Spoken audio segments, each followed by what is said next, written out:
토요일 새벽, 지난 토요일 새벽에도 말에 대한 설교를 했습니다.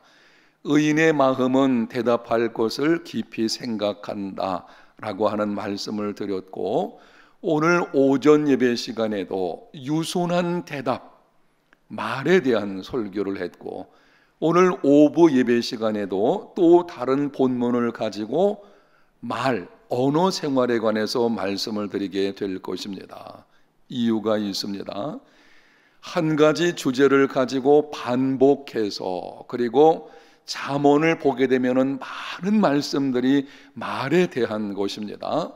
그렇게 하고는 이유는 말은 말하는 사람의 사람됨을 보여주며, 동시에 말하는 그것이 그 사람의 인생의 방향과 모양을 결정하기 때문입니다.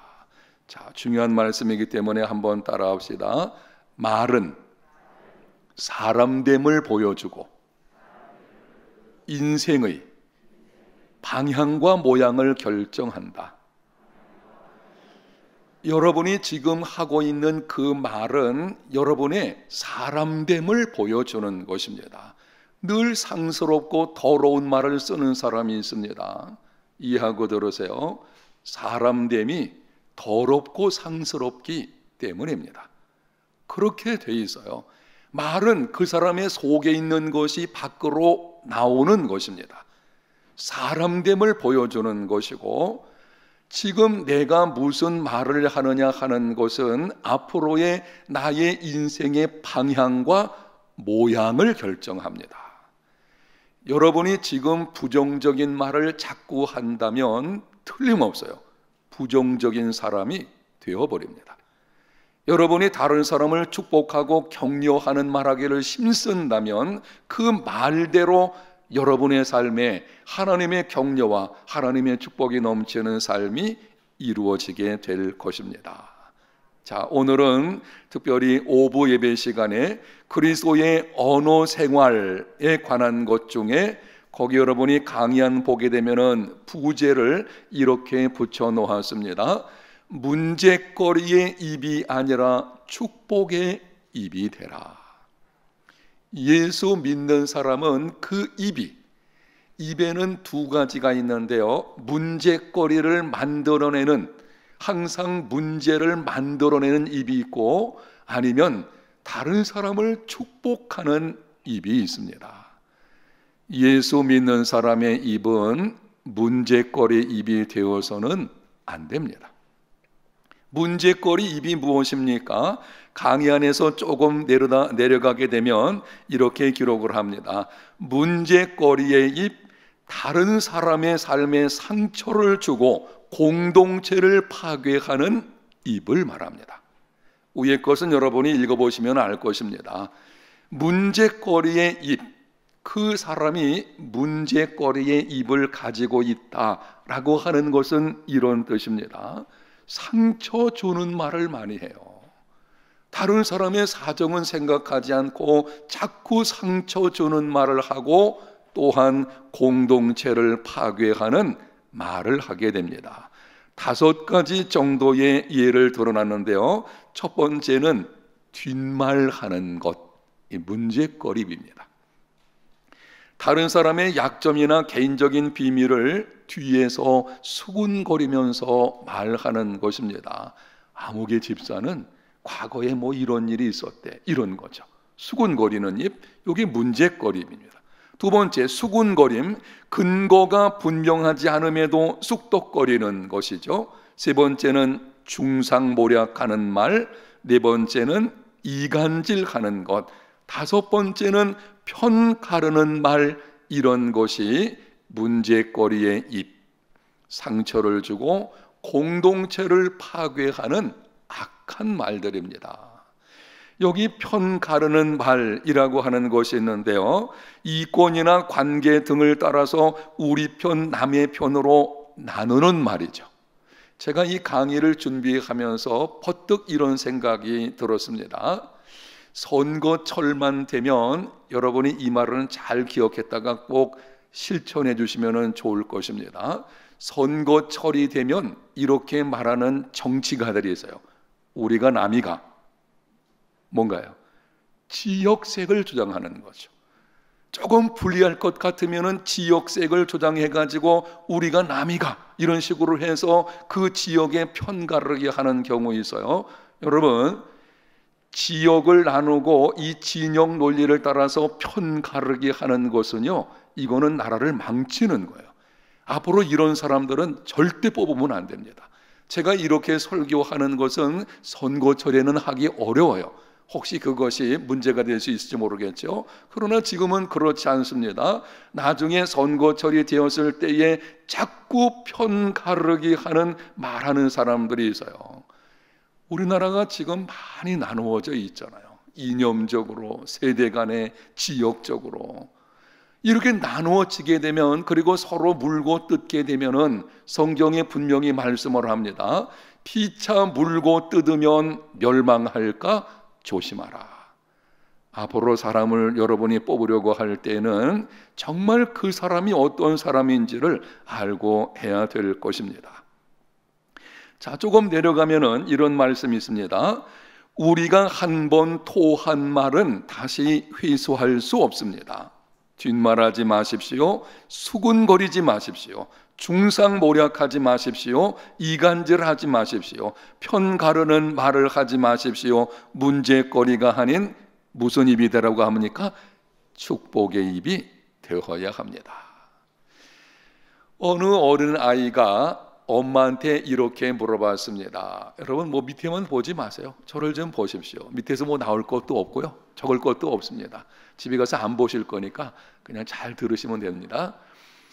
이 어린아이가 엄마한테 한 번은 이렇게 말을 했습니다. 엄마, 도둑질 하는 것이 나쁜가요? 아니면 거짓말 하는 것이 더 나쁜가요? 자, 여러분에게 물어보겠습니다. 도둑질 하는 것이 더 나쁠까요? 거짓말 하는 것이 더 나쁠까요? 엄마가 대답을 했습니다. 그거야 똑같이 나쁜 것이지. 아이가 다시 물었습니다. 아니, 엄마, 어느 것이 더 나쁜 것인가요? 엄마가 말을 하기를 도둑질이 조금 더 나쁜 것 같은데, 어린아이가 말합니다. 틀렸어요. 아니, 왜 틀렸는데? 도둑질은 도둑질한 물건을 다시 갖다 놓으면 되지만 거짓말한 것은 다시는 회복할 수, 한 번 거짓말해서 입에서 나온 것은 다시 담을 수 없기 때문이죠. 여러분, 그렇습니다. 이 말이라고 하는 것은 다시 주워 담을 수 없어요. 한 번 말하게 되면은 그걸로다가 어찌할 수 없는 것입니다. 말을 잘못해놓고 아이고 내가 잘못했습니다, 실수했습니다, 그렇다 그래서 그 말이 되돌릴 수 있는 것은 아니거든요. 그래서 우리는 문제거리의 입이 아니고 축복의 입이 되어야 합니다.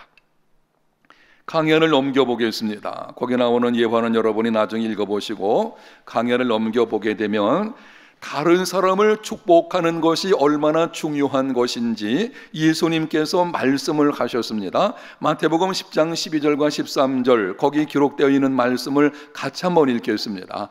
또 그 집에 들어가면서 평안하기를 빌라. 그 집이 이에 합당하면 너희 빈 평안이 거기 임할 것이요 만일 합당치 아니하면 그 평안이 너희에게 돌아올 것이니라. 아주 놀라운 말씀을 예수님께서 하셨는데요, 제자들에게 이렇게 말씀을 했습니다.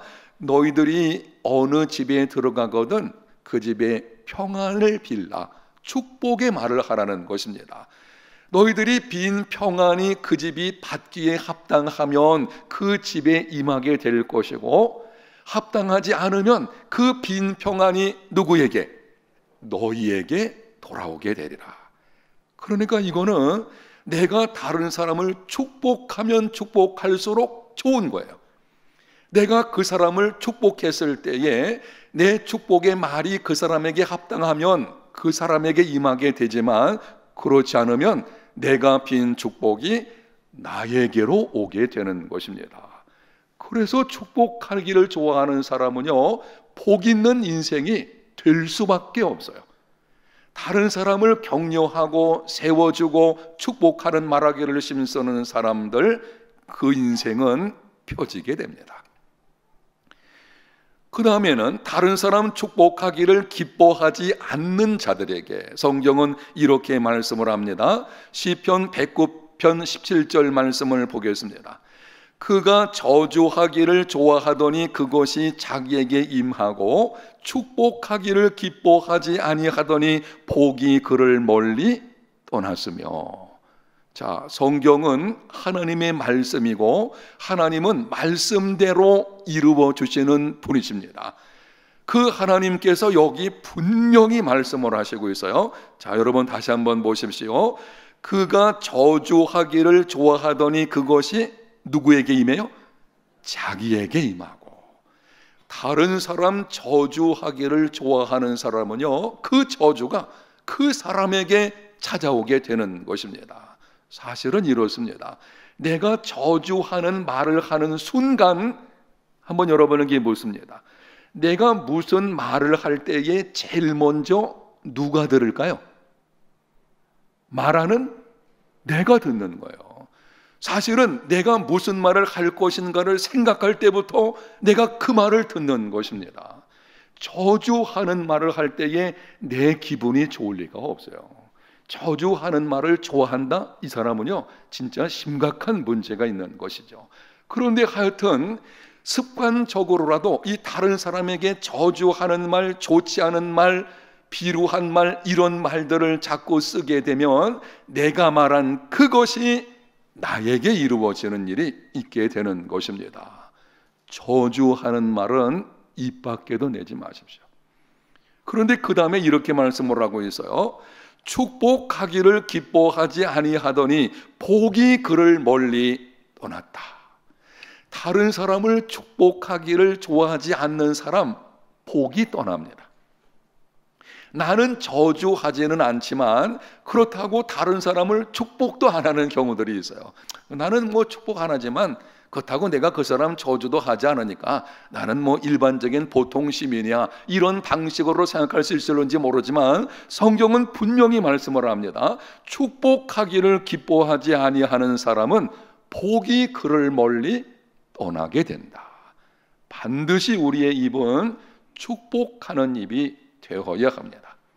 그렇다면 문제거리가 아닌 축복의 입술이 되려면 어떻게 해야 합니까? 거기 4가지 내용이 기록이 되어져 있는데요, 간략간략하게 우리 한번 보도록 하겠습니다. 첫 번째, 매사에 책임을 질 수 있는 말을 하라. 어떤 말을 하라고요? 책임질 수 있는 말을 해야 합니다. 여러분이 강연을 보시고 다음에는 저를 한번 보십시오. 이 말 아주 중요한 말입니다. 그리스도인들의 언어 생활에서 아주 중요한 것 중에 하나가 책임질 수 있는 말을 하는 것입니다. 어떤 목사님에게는 교인 불평록이라는 노트 한 권이 있었다고 합니다. 이 목사님이 그것을 만든 이유가 있는데요, 시도 때도 없이 찾아와 가지고는 다른 사람을 흉보는 그런 교인들이 있는 것입니다. 이 불평록을 만들어 놓고서 어떤 교인이 찾아와서 어떤 한 사람에 대해서 불평을 합니다. 아이고 목사님, 암흑의 집사가 이런 문제가 있고 저런 문제가 있고. 그러면은 목사님께서 집사님 잠깐만 기다리십시오. 그리고는 교인 불평록을 딱 펴놓고서 이렇게 말을 합니다. 볼펜을 들고, 자, 지금부터 말씀하시는 것 제가 여기에 꼼꼼히 기록을 했다가 분명하게 그 사람에게 제가 고치도록 힘을 쓰겠습니다. 제가 여기 기록을 해 놓을 테니까 맨 마지막에 집사님이 사인을 해 주시기를 바랍니다. 그랬더니 찾아온 교인들이 목사님 그거는 거기에 기록할 만한 것이 아닙니다. 그리고 그냥 돌아가게 되었다고 합니다. 이 목사님이 40년 목회하는 동안 교인 불평록을 사용을 했더니 거기에는 한 줄도 기록이 되지를 않았다고 합니다. 무슨 말입니까? 책임질 수 없는 말을 와서 하는 것입니다. 책임질 수 있다는 것은 내가 문서로 기록을 해가지고 사인할 수 있어야 되죠. 나그 책임질 수 있습니다. 거기에 사인까지 할 만한 그런 언어 생활이 돼야 돼요. 그런데 책임질 수 없는 이런 말들을 하게 되는 것을 보게 됩니다. 책임질 수 없는 말을 하는 사람들에게 예수님께서 엄히 경고하시고 있는데요, 거기 마태복음 12장 36절과 37절에 이렇게 말씀을 합니다. 제가 읽을 때에 들어보십시오. 내가 너희에게 이르노니 사람이 무슨 무익한 말을 하든지 심판날에 이에 대하여 신문을 받으리니 내 말로 의롭다함을 받고 내 말로 정죄함을 받으리라. 예수님께서 분명히 말씀을 하셨어요. 너의 입에서 나온 그 말이 심판날에 너의 심판의 기준이 될 것이다 라고 하시는 것입니다. 지금 내가 무슨 말을 하느냐 하는 것은요, 그냥 지나가는 거 아니에요. 오늘 언어에 대해서 이 말씀을 여러분이 정말 깊이 생각하고 잘 들으셔야 돼요. 내가 하고 있는 이 말은요, 하나님이 듣고 계시거든요. 하나님이 지금 듣고 계셔요. 제가 여러분에게 설교하는 것 하나님이 듣고 계십니다. 그럼 만약에 제가 잘못된 말씀을 전하면은 하나님께서 어떻게 생각을 하시겠어요? 아이고, 저 신목사 저거 아닌데, 저 문제인데, 이렇게 하시겠죠. 여러분, 그렇게 생각을 하고 정말 책임질 수 있는 말을 해야 합니다. 교환에 이런 말이 기록되어 있습니다. 액면대로 말했다가는 후에 책임져야 할 일이 생길 것 같으니 다른 사람의 이름을 빌리는 사람도 있습니다. 이런 식으로 말하는 거예요. 교환을 여러분이 보시면, 나는 잘 모르겠는데 남들이 그렇게 말하네, 아무개가 그렇게 말하더라, 그것을 본 사람이 있다는데 이런 사람의 말은 신뢰할 수 없습니다. 여러분, 아마 여러분에게 와서 어떤 사람에 관해서 얘기할 때에, 아니면 어떤 소문을 얘기할 때에 이런 방식으로 얘기하는 사람들이 있어요. 내가 요즘에 들어보니까 이런 일이 있었대. 아니, 자기가 직접 들은 것도 아니에요. 본 것도 아닙니다. 그런데 책임질 수는 없겠고 그런 거죠. 내가 그 말에 책임질 수 없으니까 다른 사람을 빌려가지고 내가 이런 소문을 들었다고, 이런 방식으로 하는 말은요, 신뢰할 수 없는 것인데, 들어보세요. 그 사람도 신뢰할 수 없는 사람입니다. 그런 사람들을 가까이 하게 되면은 문제가 생길 수 있어요. 사실은 우리가 그런 사람 되면은 안 되겠지요. 그리스도인은 이렇게 말해야 됩니다. 여러분, 예수 믿는 사람들은 이렇게 말을 해야 돼요. 누군가 그러는데 그건 비겁한 것이고 내 생각에는 이렇습니다. 내가 보기에는 이것이 분명합니다. 책임질 수 있는 말을 해야 되는데요, 이런 것입니다. 여러분 생각해 보세요. 누군가가 그렇게 말하되, 이 말은 누군가의 인격에 근거하는 거예요. 말은 그렇게 하면 안 돼요. 따라합니다. 말은 내 인격을 걸고 해야 하는 것입니다. 책임질 수 있다는 말은 다른 것이 아니고 내 인격을 거기에 거는 것입니다. 그래서 내 인격을 걸고 하다 보니까는 분명하죠. 사실이 아니면 말하지 않게 되겠죠. 매사에 책임질 수 있는 말을 해야 됩니다. 두 번째 보겠습니다. 사실이 아니면 말하지 말고 사실이라도 덕이 되지 않으면 말하지 말라. 마태복음 5장 37절 예수님께서 하신 말씀입니다. 같이 한번 읽겠습니다. 오직 너희 말은 옳다 옳다 아니라 아니라 하라. 이에서 지나는 것은 악으로부터 나느니라. 아주 예수님께서 그리스도인의 언어 생활에 대해서 아주 딱 잘라서 말씀을 하셨어요. 너희들은 옳다 아니라 아니라 하라. 옳은 것은 옳다고 하고 아닌 것은 아니라고 하라는 것입니다. 이 말은 이런 뜻입니다. 사실만을 말하라는 거예요. 사실이 아닌 것에 포장한다든지 뜬 소문을 가지고 근거 없는 것을 가지고 말하지 말고 분명한 사실을 가지고서 옳다 아니다 이렇게 말하라고 하시는 것입니다. 그런데 성경을 계속해서 보게 되면 시간이 가기 때문에 제가 그냥 말씀드리겠어요. 성경 다른 곳을 계속 보게 되면 반복해서 강조하는 것이 이것입니다. 사실을 말하라. 그런데 그것이 사실이더라도 덕이 되지 않으면 말하지 말라. 이렇게 말씀을 하시고 있어요. 여러분이 말을 하려고 할 때에 정말 문제거리가 아닌 축복의 입이 되려면 이렇게 물어보아야 합니다. 지금 내가 말하려는 것이 사실인가? 이렇게 물어보세요. 그래서 사실이 분명하지 않으면 옮기지 마세요. 그냥 누군가에게 듣고서 옮기는 것은 정말 비겁한 것이고 잘못된 언어 생활입니다. 사실만을 말해야 됩니다. 그런데 사실이라고 하더라도 이런 게 있습니다. 다른 사람에게 상처 줄 수 있어요. 그건 덕이 안 되는 거예요. 사실이지만 교회 공동체에 유익이 안 될 수 있어요. 삼가해야 되겠죠. 사실이 분명하지만 사회나 아니면은 나라, 민족의 공동체에 그것이 별로 유익이 되지 않는다. 그러면은 말을 하지 않는 것이 옳은 것이죠. 나보다도 다른 사람의 입장을 한 번 더 생각해서 말하는 그 입, 바로 그 입이 축복의 입인 것입니다. 그냥 내가 하고 싶다 그래서 막 말을 쏟아놓는 것은요, 그 문제거리의 입이에요. 사실이 아니면 말하지 말고, 사실이어도 덕이 되지 않으면 말하지 말아야 합니다.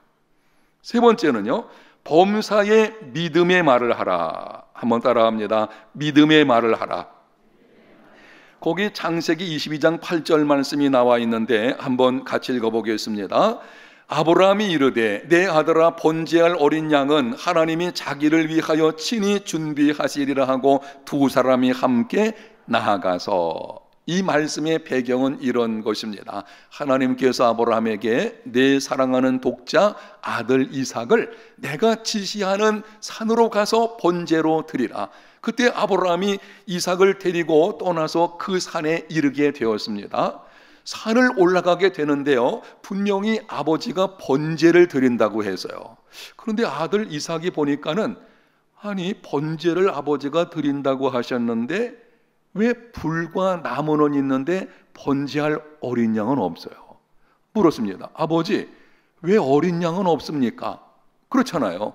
번제를 드리려면은 거기에 맞는 어린 양, 이 제사를 위한 짐승이 있어야 되는데 없으니까 질문한 것입니다. 그때 아브라함이 아들에게 말하기를, 내 아들아, 번제할 어린 양은 하나님이 자기를 위하여 친히 준비하시리라. 아니 언제 하나님께서 준비해 놓겠다고 말씀이나 하셨나요? 믿음의 말을 하는 것입니다. 지금까지 인생의 경험을 통해서 하나님은 반드시 이렇게 하실 것이라는, 내가 아들을 죽인다고 해도 살리실 것이며 또한 분명히 어린 양을 따로 준비해 놓으실 것이라는 그 믿음의 고백을 하는 것이고, 그 믿음대로 이루어지게 되었고 여호와 이레의 축복을 경험하게 된 것입니다. 믿음의 말을 하셔야 돼요. 요한복음 1장 42절, 이 말씀도 같이 한번 읽겠습니다. 데리고 예수께로 오니 예수께서 보시고 이르시되 내가 요한의 아들 시몬이니 장차 게바라 하리라 하시니라. 게바는 번역하면 베드로라, 이 말씀입니다. 베드로의 동생 안드레가 먼저 예수님께로 나왔거든요. 안드레가 예수님을 만난 이후에 자기 형 베드로를 찾아가서 권해가지고 베드로를 데리고 예수님께로 온 것입니다. 형을 전도한 거죠. 그때 예수님께서 나오는 시몬, 이 베드로를 보시고 말씀을 하시는데요, 내가 요한의 아들 시몬이니, 그 당시 베드로 이름이 시몬이었어요. 이 시몬이니까 내가 요한의 아들 시몬인데 장차 게바, 베드로, 반석이라는 뜻입니다. 이 되리라. 근데 이 말은 사실 그 당시에 이해하기 힘든 거예요. 베드로는 반석 같은 사람이 아니었어요. 다혈질적이고 성급하고 나서기 좋아하고, 여러분이 성경을 보시면은 예수님께서 바다 위로 걸어오실 때에 제자들 가운데서 나도 한번 걸어가게 해주세요. 누군가요? 그게 베드로예요. 예수님 말씀하시기를 너희들이 나를 다 떠나게 될 것이다. 주님, 다른 사람은 다 버릴지라도 나만큼은 절대 안 버립니다. 큰 소리 친 사람 누굽니까? 베드로거든. 도무지 반석 같지 않은 사람이요, 쉽게 흔들리고 충동적인 사람이었으니까. 근데 예수님께서 처음 만났을 때 그를 보시고 네가 장차 반석 같은 사람이 될 것이다. 자 보세요, 예수님의 눈은 지금 문제 많은 베드로만 보시는 것이 아니고 장차 오순절에 성령께서 임했을 때에 변화될 베드로를 보고 계시는 것입니다. 이게 축복의 말의 근거입니다. 여러분이 누군가를 축복하려고 할 때에 지금 그 사람 보면은요 문제 많아요. 맞잖아요. 믿음도 약하고 어떤 면에서는 뭐 이리저리 뭐 성격도 좀 좋지 않고 문제가 있을 수 있습니다. 그리스도인은 지금 눈에 보이는 문제만 보는 사람이 아니에요. 성령께서 이 사람에게 임하시고 이 사람이 장차 어떤 사람으로 변화되어질까 한번 생각해 보세요. 그래, 하나님께서 이 사람을 붙드시고 일하시게 되면 이 사람은 이렇게 변화되어 있을 거야. 바로 그 변화되어 있을 거야 라는 그 모습을 가지고 축복의 말을 하고, 너는 이런 사람이 될 거야.